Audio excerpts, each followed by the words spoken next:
కర్నూలు జిల్లా ఆదోని నియోజకవర్గంలోని విజయనగర్ కాలనీలో జనసేన పార్టీ ఇన్ఛార్జ్ మల్లప్ప నాయకత్వంలో మహిళలు కాలనీ వాసులతో సమావేశం జరిగింది.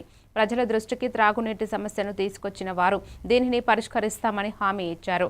అనంతరం మున్సిపల్ కమిషనర్తో ఫోన్ ద్వారా చర్చించి 2 కొత్త కుళాయిలు ఏర్పాటు చేయమని సంప్రదించగా మున్సిపల్ కమిషనర్ సానుకూలంగా స్పందించారు. జనసేన పార్టీ ఎల్లప్పుడూ ప్రజలకు అండగా నిలుస్తుందని, సమస్యలను పరిష్కరించడానికి తక్షణమే చర్యలు తీసుకుంటుందని తెలిపారు. వచ్చి ఇక్కడ చూసి ఒక 2 పైపులు వేసి కనెక్షన్ ఇస్తాము, 2 కొలాయిలు వేస్తామని చెప్పి కమిషనర్ గారు కూడా చెప్పటం జరిగింది. మరి ఇప్పటిదాకా వేయలేదు అని చెప్పి ఇక్కడ ఉన్నటువంటి మహిళలు చెప్తా ఉన్నారు.